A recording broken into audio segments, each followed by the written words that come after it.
Welcome, everybody, to another episode of the Good Deeds Note Investing podcast. I am your co-host, Jamie Bateman, joined as usual by Chris Seveney. And today we also have a special guest, Steven Burke, who is newer to the note scene. How are you guys doing today? Chris, how are you? Good. Yeah, that's not what you were just telling me. But offline. Well, of course I'm going to say good on the episode, but as I mentioned, if I carried firearms, my clips would be empty today. But yeah, today's been a challenging day. I feel like I've been bit by a vampire in both arms, and it's been one of those days. But it's Friday. Yeah, there you go. Looking forward to the weekend. Steven, how are you doing? I'm doing very well. I got a half day at my regular job today, so taking the afternoon to be here. Nice. And how much, for those listening, how much notice did we give you for this? Roughly 5 minutes notice. And not even just 5 minutes that we were going to schedule it today, but that we were ever going to have you on the podcast. Yeah, you texted me, you want to be on the podcast? And I said, sure. How about after the first deal? And you texted back, you're like, how about now? And I was going to text back like right now or before the first deal now. And then I got a call. So, and here we are. So funny story is, so people listening, Jamie and I were going to do our 2021 predictions for this year. Jamie this morning texted me and was like, can you be ready for this afternoon? So I rattle off 3 of them or whatever. And then we get here and Jamie's like, I don't have any. And Jamie, as I mentioned, typically comes prepared like he's giving an inauguration speech. And he asked me, he's like, what about having Steven on? I'm like, sure. And he's like, what? I'm like, right now. He was, he did the same thing you did, Steven. Like, now? I'm like, sure. Ask me what's going on. We adapt.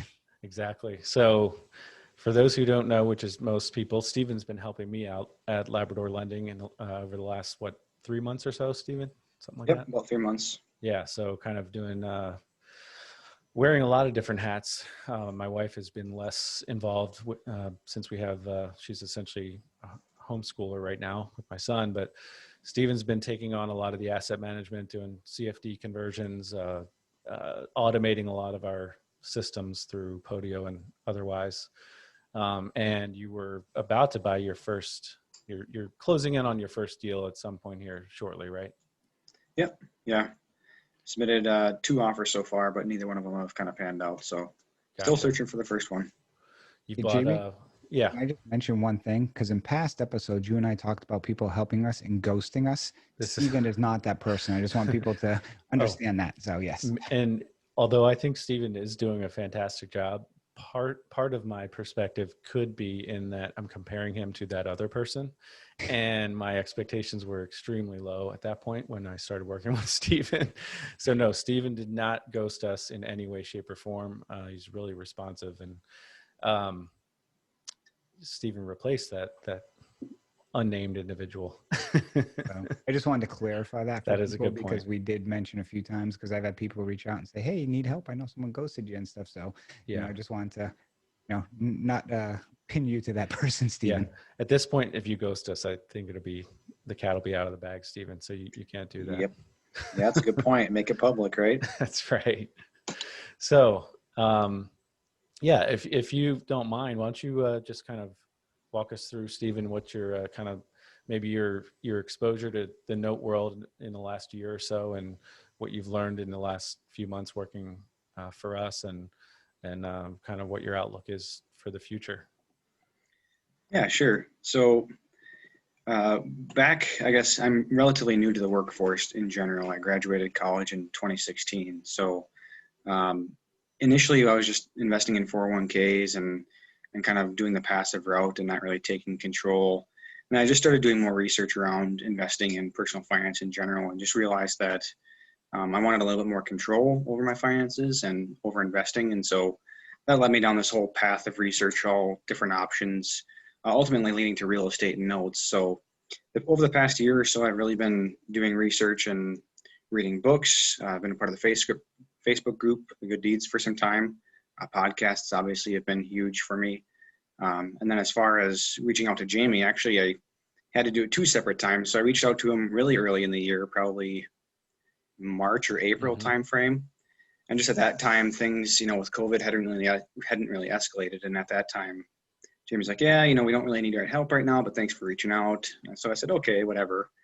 And then my full-time job, I ended up getting laid off for 3 months. So I had the summer off, which was really nice to spend time with family. And then I went back to work, and just out of the blue one day, I was like, well, I wonder if Jamie, if anything's changed. So I sent him a text and said, hey, we touched base back in April or whatever it was. And if you have any interest in revisiting the needing help aspect. And at that time, Jamie, I think your wife had just recently transitioned to the homeschooling or to helping your kids at home. So it was actually really good timing. And then I think we had a call even that day to kind of discuss what we were thinking and how we could maybe support each other. So Yeah. it took us a month or two to iron things out, but yeah, I started coming on board, and I'm not working 20 hours or anything. I mean, it's 10 hours, maybe a week, but I think it's been a great learning experience for myself just to see how an actual note business functions.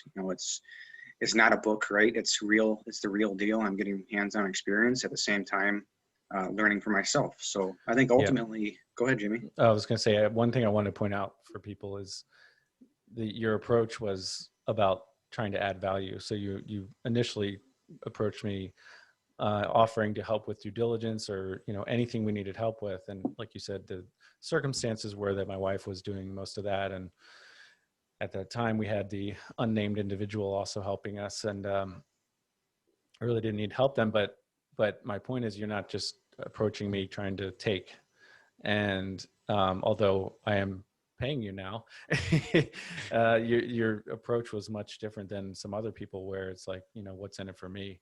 Obviously I'm hoping that it can be mutually beneficial and that you are learning and that I can help you grow your own note portfolio. But I just wanted to point out for people that you approached it by trying to offer help and add value. So that helps. Interesting story. I'll mention to Steve. I know you don't know this, but no, Jamie hit the nail on the head with that of you trying to provide an alternative or, to assist people. Cause that's really one of the ways getting this business. And you sent me an email on April 6th asking me the question as well. And basically you put in there, hey, it doesn't hurt to ask, in there and stuff, which it doesn't. And, it's great that you reach out to a few people. And when people ask me, like, how can I grow in this business? I actually use that email as an example. I don't say who it was, but I say, certain people will reach out and, you may get it said no by many people, but all you need is one person to say yes, from that perspective. And then when you do, I'm sure, and you can tell us, but I'm sure your education level is probably increased significantly because you're being able to, roll up your sleeves and actually do what you hear on either podcasts or read in books or wherever you might see it.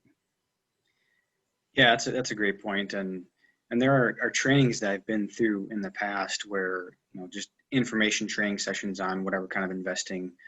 I won't go into the details, but, sometimes those trainings don't highlight everything, right? And I know that's part of this podcast, right? The good and the bad side of note investing. And I've been able to see that in more detail, again, being hands-on within and helping Jamie in an actual business, not just going through training examples.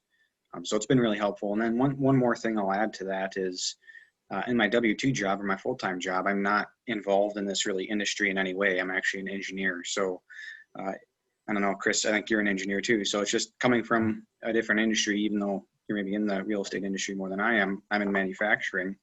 There's still skills that apply across fields. So, my Excel, I'm very familiar with Excel. I would say relatively detailed. So just think of, if you're looking out there looking to help someone and you're not directly related to the field, that doesn't mean you don't have value that you can bring to that individual note investor at all. So just think of maybe things that maybe aren't traditional, or even being timely or communicating well with other people. I mean, those are all strengths that you can utilize. Yeah, I would say that's critical, is being responsive. It's not like you need to respond to every text or email within 5 minutes, but pretty much you're up early working on our stuff for a little bit, and then every evening and you communicate well. So these are things that, like you said, are effective across all industries. So to me, that's a huge factor, is just communicating, being responsive, being organized, and analytical certainly helps, in the note space. So why don't you tell us where you are kind of with your own, learning and looking forward for the next few months? Yeah, so like I said, I recently have submitted 1 or 2 offers, and one of them got accepted, and then some things came up during the initial due diligence or I guess, the post-offer due diligence that I just really wasn't comfortable with the risk that that particular, it was a non-performing CFD in this case, had with it. Just partially probably because of lack of experience, right? I haven't been through the process enough to be comfortable with whatever risks might be out there. So this one just had maybe a little too much hair for my initial deal. So right now going forward, I think I'm looking for performing notes mainly. I would say, 30K and under. I'm fairly capital limited as being a new note investor, but I just kind of want some skin in the game. And Jamie, I know we've done a partial together, so I do have some experience with partials, but I think now I'm looking for the first deal for myself. Yeah, makes sense. So you've been, looking at, you mentioned taking some training, and I agree in many instances, especially these weekend warrior courses where they throw so much information at you. It's impossible to grasp everything. And if I do a lot of, webinars and stuff, and research says you only retain, I think, like 20% of what you remember from the day before. And that 20%, how much of it was actually the stuff that was important, but between that and some of the stuff you've been doing, what has been for you kind of the biggest aha in the sense of, wow, this is a lot more complex than I thought it was? And also on the flip side, wow, this isn't rocket science. Actually, it's not as difficult as people make it out to be. Just curious if so far, and again, I know as you grow, it's going to change, but I'm just curious as somebody who's newer to the industry, what are those two things? Yeah, so the first, maybe the one that answerable that's more complex would definitely be insurance. I've been helping Jamie quite a bit on the insurance piece, and being a first-time homeowner, I haven't got a lot of exposure to all the insurance options, and I guess I naively thought that everyone had homeowners insurance, so this whole forced place insurance world is all new to me. You probably thought everyone paid their mortgage too, right? That's a good point. Yeah, that's a good perspective too. But no, I've been helping Jamie a lot with insurance, so I think that there's just so many details that go along with it, and making sure you're on top of everything, and having copies of the homeowner's insurance if applicable. And so that's been more detailed than I would have expected from the outside. And then maybe something that's more simplistic. I don't know. I think, again, I'm an engineer by trade, and I think seeing some of the due diligence aspects of even initial due diligence before the bid and then post bid, I think you can get caught up in due diligence a lot. You can go to the nth degree to figure out if this is exactly the numbers you should bid and whatnot. And I think that's a good excuse for folks like myself to not take action and to just basically die by analysis. There's a term for it that I can't think of off my head right now. Paralysis analysis. Yeah, there you go. Paralysis by analysis. Yeah. So I think there's a lot of opportunity with that in due diligence. And some of these deals that come on PaperStack or even other exchanges are time sensitive, right? If they're priced correctly, you need to be fairly quick in submitting an offer and doing your due diligence. So I would just say, don't make it more complicated than it has to be. That's kind of my takeaway on that. I'll just piggyback on that in a similar fashion. The licensing and regulations and legislation obviously can vary throughout states and even counties. But if I remember correctly, you were concerned about that up front, and rightly so. I'm not trying to brush that off as a legitimate issue, but I think that's another thing that maybe had kind of caused you to slow down a little bit in the beginning, because you were kind of maybe overthinking some of the, do I have to have a debt collector license? Do I have to have a lending license? And if you only pick 2 or 3 states to focus on, that shouldn't be too big of a hurdle in my opinion. So it can be though, because you get different feedback from different attorneys, and then you see people on Facebook. Like I saw a post yesterday, if you own a note, you do not need a license, as somebody put in a group, and I started laughing. I'm like, of course you do. And then they're like, well, here's who I'm learning from, and I'm like, that's the last. If I was the person teaching, I'd be like pissed, because you're telling somebody you don't need a license as a note holder. What state was that in? Anywhere. Oh, anywhere. All 50 states. Okay. So I posted the one in Georgia. I'm like, well, here's just one example. Here you go. Mm-hmm. And then Matt Kelly and a bunch of other people, and even Kevin from Madison chimed in and was like, you probably should really speak to an attorney and not just somebody training you. Right. Yeah. So, so yeah, and one of the things like you mentioned too about the analysis paralysis, like, so I, lately have helped some people with some looking at numbers and stuff, and like, okay, I'm going to bid 13,000 on this. I'm like, okay, what if they counter at 14? And all of a sudden, then they get paralysis analysis again because it's like, oh my God, like, what should I do? And I'm like, there's no finite number. Sometimes you may feel it and say like, yeah, I'll pay 14 for that one. Other times you're like, you know what? I thought I was stretching it at 13. I'm not. I mean, I had two recently that, one of them, I think I bid 20. It came back at 24. And then another one I bid at like 19. They came back at 20,500. And the one that was 20,500, I was like, you know what? I'm stretching that one, I think. The one at 24, I'm like, I can still make the numbers work. It's, the risk level increases a little bit, but in the same token, I still think it's a good deal at that price point. So, I think that's kind of the fluidity, for people as you continue to put more bids in, which I was going to ask, how many bids have you put in so far since, you started? I would say total probably only 4 so Okay. far. And then, like I said, that one got accepted at the price. So, Mhm. And have you been looking at PaperStack and other online sources, trying to network? What's your criteria, or where have you been trying to source? yeah, so the first would be other note holders. So I have reached out to a few folks that have, through the Facebook group mainly, have Mhm. said that they might have some notes available. So I've gone that route. Obviously, PaperStack is something that I look at. And just recently, last week, I was looking at Notes Direct through their assets. So I am on a couple tapes that get emailed out as well. So kind of a couple different sources. I've probably told you that I've got performing loans coming out, and that's probably 3 months ago, and I still haven't put a tape out yet. They've just been, it's like one thing after the other. But the problem is, I'm just speaking for myself. When you have these performing notes, it's like, and they just pay every month. It's like, I don't need to sell them, it's like one of those Yeah. things where I got some hairy ones, and I'm like, okay, these I want to just get off my books and let someone else deal with some of the hair, but try and sell it to them at a price that they can still make $1, but it's not worth my time. Maybe it's worth theirs. But Yeah, I'm sure okay, go something ahead, will Jimmy. come up quickly for you in the near future. I do think those two sites in particular, PaperStack and Notes Direct, are good sites to, you can actually run some initial due diligence even if you don't close on those sites. But I've said before, but I think I've underestimated, other note holders and other investors as a really quality source. So my guess is that might be where you end up finding your first deal. Yeah, and I just sorry, Stephen, jump in because you're actually doing it right in the sense of, I know some people starting out just want to like call all these banks and everything, but you realize, okay, I've got 25 to 50,000. A bank will laugh at you more than likely.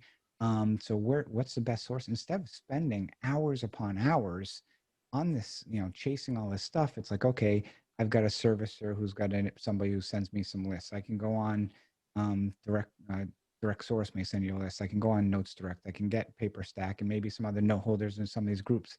That should, provide you opportunity within the next 3 months, I'll say, to get you something that fits your buy box. Because it sounds like, which is the right thing to do, you're not looking to go pull in 100 assets, at one point in time. You're looking to walk before you can run, which is, I think, wise. Again, sorry to interrupt you.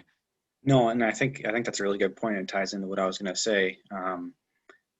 Having this experience or hands-on experience helping Jamie out has really helped me recognize the types of things that I would want to look at.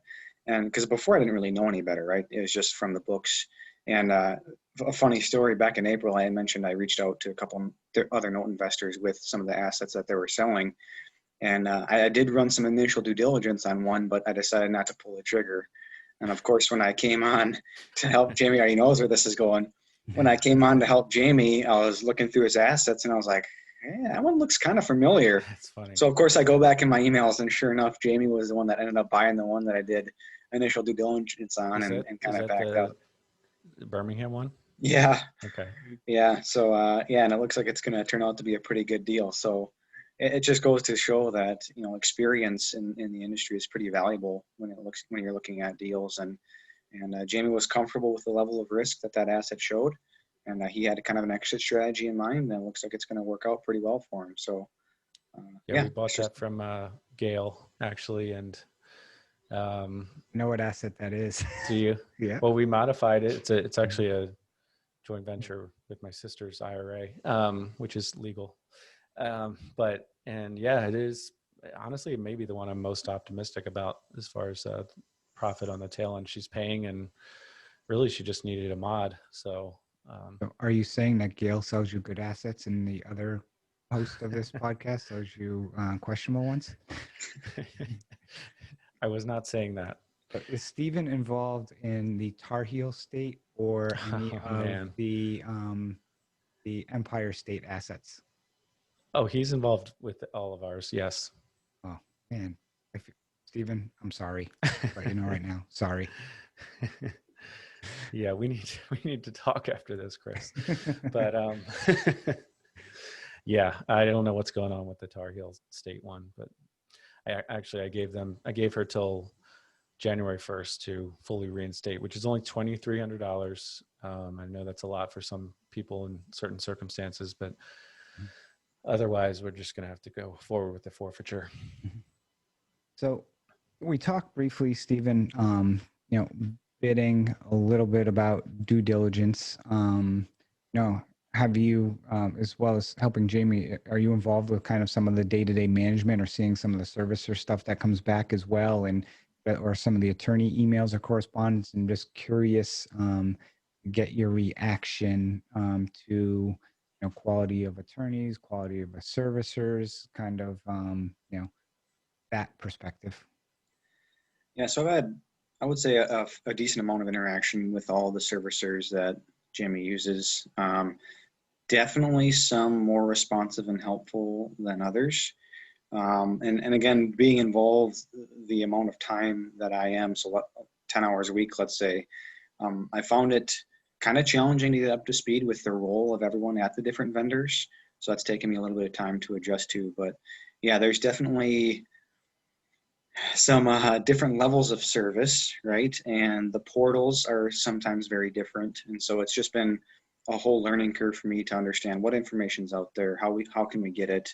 And, as far as asset management, Jamie uses a program in Podio to kind of organize everything. And that's been really helpful, just to kind of bring all the information from the different servicer portals together in one spot in the same format has been really helpful for me to export slice and dice data and come up with some reporting that we might be interested in. So I think that piece has been very helpful as well.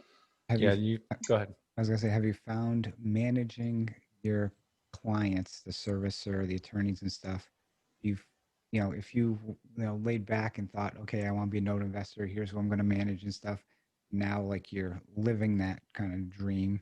You find it to be easier than you thought it would be to manage these consultants, or harder? I would say more difficult, more challenging. Yeah. There's a couple folks out there that I deal with that are really, really helpful, right? And that are very responsive and will help whenever they can. But I don't know what names we can or can't use, so I'll stay away from it. But just you send to these request emails, and it's just like weeks go by with nothing. So I guess this might be a surprising point about being in the business is it requires a lot more follow-up than I thought, right? It's not you just send one email and then you wait for a month and they'll get back to you. It's if you don't hear maybe back in a week or even a few days, you better keep following up until someone responds. So I found that piece surprising, just because that's not something I'm used to maybe in my full-time job. So for everyone listening, if you don't listen to anything else about this entire episode, rewind and listen to the last 30 seconds of what Steven just said, because that is your experience. Every single investor has that experience. Just because somebody has a certain title or has been in a business for a certain period of time does not mean they have, I'll say, some professional response rate that is something you think was quick. Also remember that you may be a very small person compared to somebody who they're doing 50 loans for. It is constant chasing. And one of the things that we could talk days about is having systems in place, which people know I'm a systems guy, to make sure you're tracking that when you send that email, to make sure, oh, did I ever get a response on this? You know, you want to get a demand letter out the door and you need a payoff, you send it to the attorney, and also, I'm sorry, you send it to the servicer, and it's an adjustable rate loan, and then they, you know, take 2 weeks to get it to you, and it's like, did I get it? Did I not get it? So please, you know, hit rewind back 3 minutes, because I just spoke for 2 minutes because I like to talk, and listen to that again, because I think that is the most important thing anyone could take out of this episode. Yeah, I agree. Yeah, it's a lot of follow up, a lot of. I told my wife the other day, yeah, I just bug people. I mean, it's fine. I don't care. I'm kind of relentless like that, and until I get an answer. And yeah, I totally get it. I'm not a big, you know, I'm a small fish in a big pond, but eventually they're going to want me to go away, and they'll, you know, and I'm trying to be polite about it, but you can't just assume that attorneys or anybody else is just going to, you know, have your project front and center. So Jamie, I'll ask you this question, and kind of be education to see what you say and I say. So kind of hear Stephen hear this. You send an attorney an email. What is how much time do you give them before you, if you don't hear from them, do you hit the button again to say, hey, just checking on status? I'm pretty impatient. It depends on the attorney. I hate to you know, cop out, but I would say a couple days max, because I figure if they're not responding at least with something saying I got it, I'm working on it, that's all I want to hear. Yeah. I don't need to know it's complete, but honestly 48 hours is enough. If it goes past that, then they're probably I'm too low in their queue at that point. So, you know anyone more impatient than me?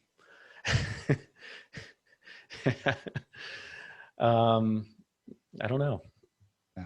I mean, I send you a lot of emails too, so Yeah, you're impatient. You're actually probably more impatient than I am. So yeah, I do 3 days, typically 2 to 3 days. So if I send something on Monday, I'm typically checking either Wednesday afternoon, Thursday morning. Certain things is more of a weekly basis, but like if I send somebody, hey, can I get a demand letter out the door? Because the thing people gotta realize with attorneys too is they may be in court that day, or you know, for a while. Mhm. So they might not be responsive and so forth. So, you know, and I say that because you need to manage these people, but you also can't like be waiting outside your door looking in the windows like, okay, when are you going to do this for me type thing. There's that happy medium of, you don't want to be a pain in their ass, Right. because then actually things will take a lot longer, you know. True. You know, Jamie, Stephen, you've been in the full-time world for a few years, but Jamie's been in pretty much as long as I have. You know, those people who are really pains in the asses, sometimes you're like, you know what, you see the email, it's like, I'll get to it whenever I get to it, because they're just such a pain in the ass. And people who say they don't do that, you shouldn't, but let's be honest, we're all humans and we do it. So I see Steven laughing.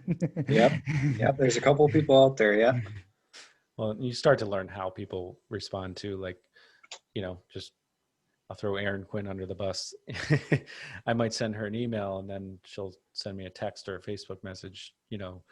So it doesn't mean she hasn't read my email if she doesn't respond through email. So everybody has their different ways of operating. You start to learn, okay, give this person some more time because they will get back to me.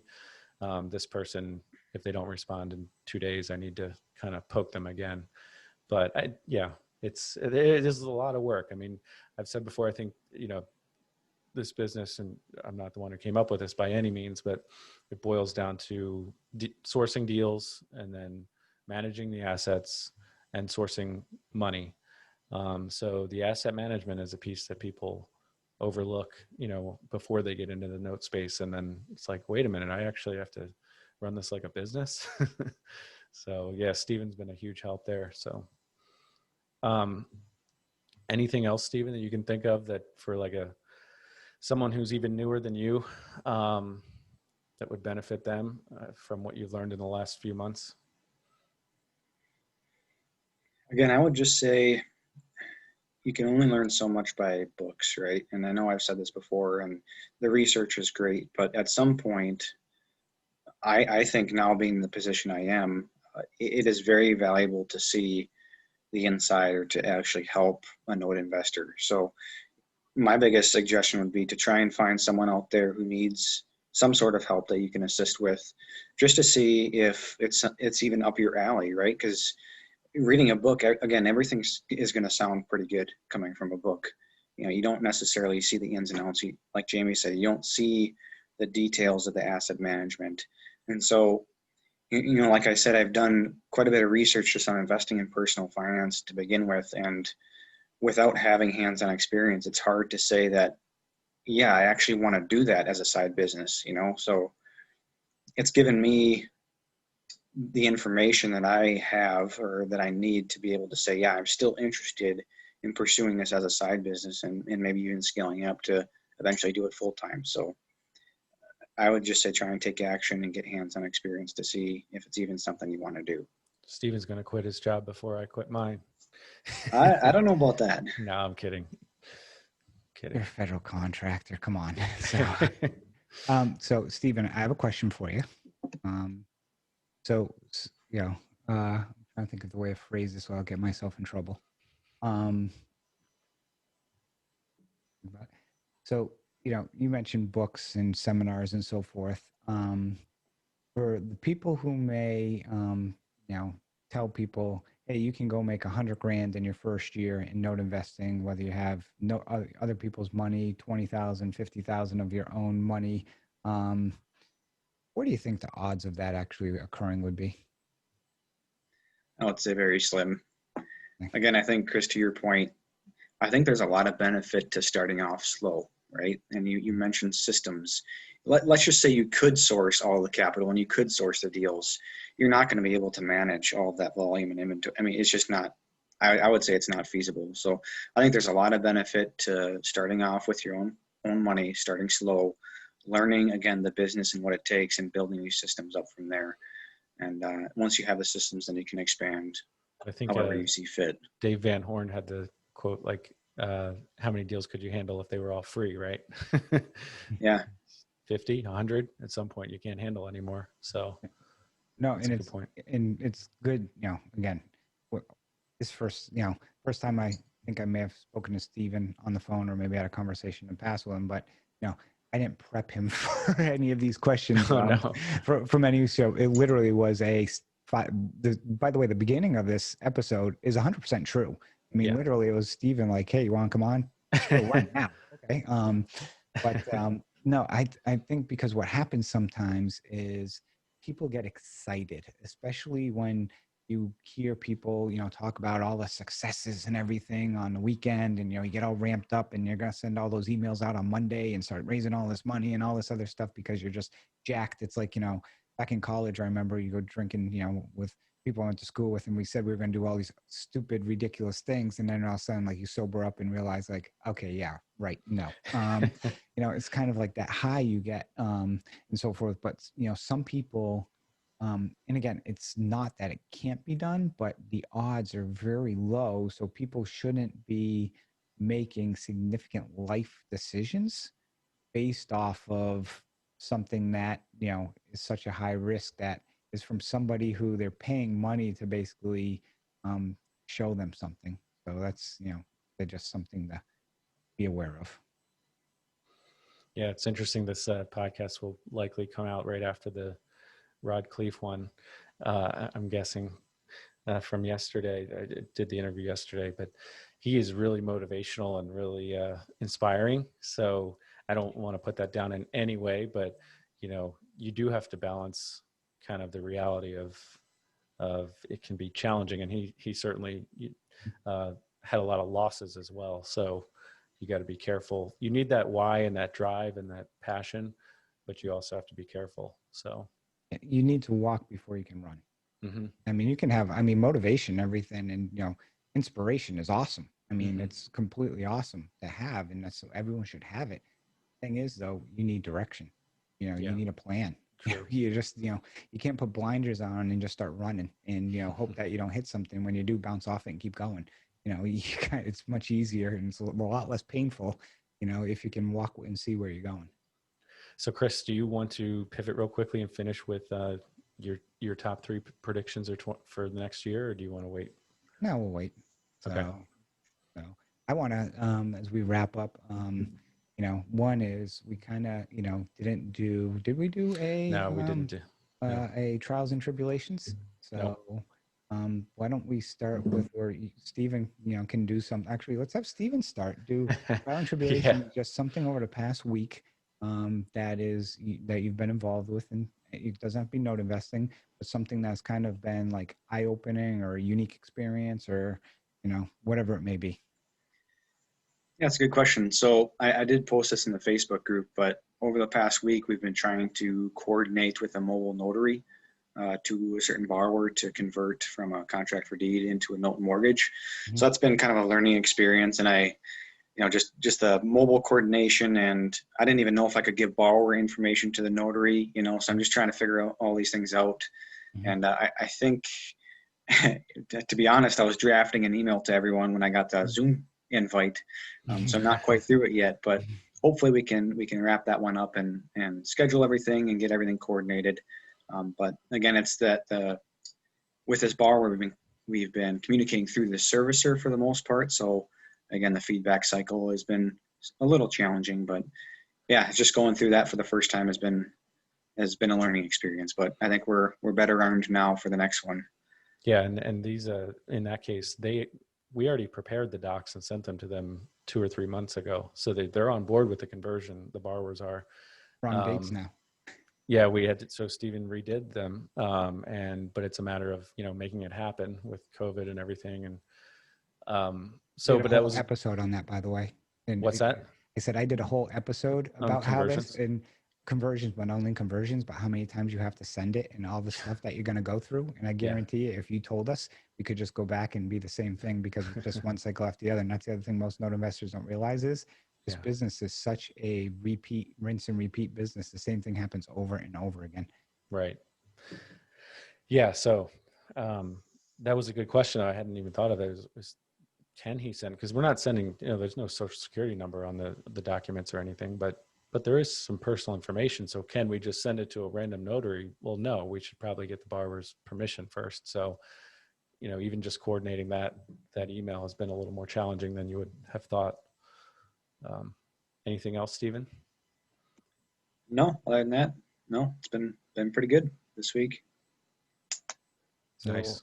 I guess I've grown a little bit. I had an issue recently with a certain company I was using, and I tend to get extremely fired up. And sometimes I cut off my nose to spite my face. And I've tried to get enough plastic surgery to put everything back in place, but actually work to a resolution with on an issue that I don't think either party really won. So that's how kind of it was a fair settlement where both sides kind of think they kind of got the short end of the stick. But it was actually good, and actually had a follow-up call with them on, what went wrong and almost like how to fix it. So, because it's somebody who I like them and would continue probably to still work with them, but it's something that, we just had to work through some things, which we worked through. And in the past, I would have basically probably, sworn at him, screamed at him, basically, went, nuts on them, which I didn't. I was calmed down, actually, kind of took it out on somebody else, but that's okay. So sometimes it feels good just to type an email and never send it. As they say, when you're upset, you never hit send on an email, you let it sit for like 6 hours.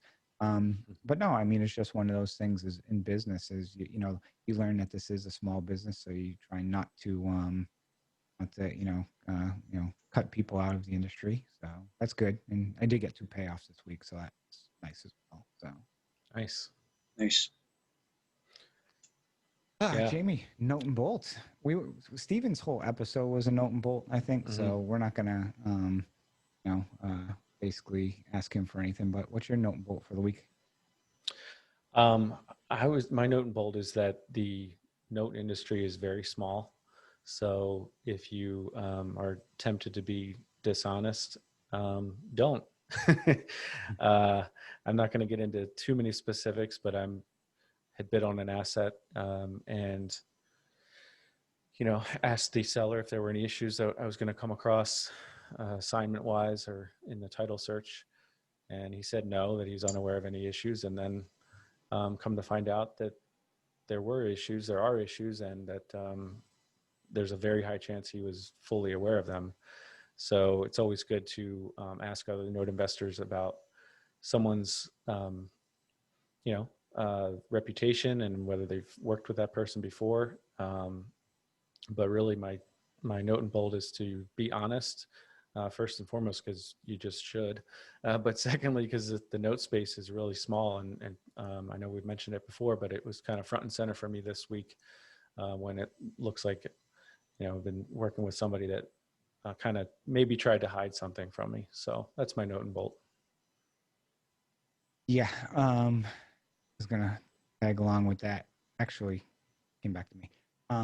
So kind of, and that just goes back to, again, like Steven mentioned, and we kind of touched upon earlier, is trying to build relationships with a few sellers, not trying to just get from everyone. It's you build a relationship with a few, then you don't have to deal with that stuff. And then you're not out $500 for due diligence and all these other things. It's important. I mean, I've got a pool right now that I've got, I'd say 8 to 10,000 in due diligence in. And unfortunately, there was a lot of assets on the tape that, basically had values that were way off. Some of them were seconds when they should have been first. And somebody bought from all the time. And, it's kind of a little heartache for both of us right now because he's like, I'm being told I got to put this back out on the street because so many have fallen off.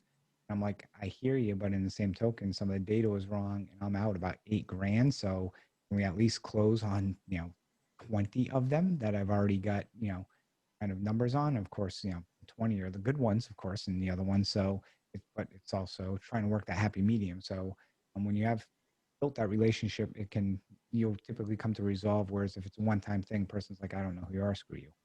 Mm-hmm. My note and bolt is, I'm going to go back in time, but kind of talking about systems. This used to be the biggest thing that I always used to yell at Gail for. And Gail would use a Gmail, a Hotmail, text me, Facebook, so many different ways to reach someone. I strongly recommend you go out and get, a URL, just pick something. Nobody's ever going to be like, buy or sell you a note based on your name. Pick something and get a URL with that address. Because here's the other thing that I find is people who use Gmail, 90% of email from investors goes into your promotions or other tab and you never see them. So even if you white label the email or whatever, it still goes into that promotions tab or the other tabs and you don't know it's there. So I would strongly, highly recommend you go out and just get a URL that doesn't have all those, other places it can go hide. So in that way, it just makes you also look more professional, but also you're going to miss out on a lot of deals. I mean, I have people when, and again, I need to send some tapes out, but when I used to send tapes, you never sent something. I go in my system and say, yeah, I sent you 17 different lists. And they're like, I've never got one. And I'm like, oh, you got Gmail because it's probably in your promotions. So just, I use G Suite and so forth. And I have a personal Gmail account. So it's not, I'm knocking Gmail or any of these providers. It's a fact that the way they separate email, it's important that you want to make sure that you get all your email. So that's my little note and bolt for today. Yeah, I agree with that for sure. And then I think it also just helps you get in the right mindset too. If you're not if you want to run this like a business, take, what is it? I think it cost me like 12 or $15 a month for that. Something like that, to have the @labradorlending.com. It's not that big of a deal. Yeah. So yeah, I think I've got 2 email addresses and $6, I think, per. So, but I used to, be able to cover that with some, data tree accounts, but unfortunately, you can't do that anymore. So you lost one recently. Yeah, I lost one. So, so by the way, I was only screwing with you in that email and stuff. Jamie gave me permission to, but we're still recording right now, so we won't go into details on live air with that. Steven, how can people reach out to you, get to know you, share, for people starting out? I would recommend reaching out to Steven, because if you're new, Steven's got, 3, 6, 9 month head start on you. Your bus is right behind his in line. So you can try and, tee off of him and learn a little bit from him as well. So how can people reach out to you? Yeah, I'd say the best place is probably through Facebook. I'm in there in the group pretty actively. So just shoot me a messenger and we can connect. Steven Burke, Burke. Yep, Berkey. Yep, Oh, my bad. I should know that by now, huh? that's all right. It is Berkey? Oh, I'm I didn't sorry. know that. I get Burke all the time. Oh, wow. So My wife's over there laughing at me because now obviously she gets Burke. well, yeah, I knew Brett Berkey, but I never knew that. Well, Well, he so has a Chris, Y. Chris, Mhm. yeah, right. You're not the only one that people can't pronounce their last name, I guess. Well, I mean, I laugh with mine when people like see the 7 and the E and they keep Yeah. saying Seveney and all these things. And, basically, and I'm like, then it hits them one day and they're like, oh my God, I figured out what the 70 stands for. I'm like, yeah, it's how you pronounce my last name. It's how I've been saying it for the last 45 years, but it's okay. Yeah. Okay, well, thank you all for joining us on this episode of the Good Deeds Note Investing podcast, where we try and provide you content, the good, the bad, the ugly, in your note investing career. Please join us at our Facebook Notes and Bolts group as well. We can be heard on Stitcher, iTunes, Google Play, Amazon, pretty much anywhere you can listen to a podcast. And as always, go out and do some good deeds. Thank you, everyone.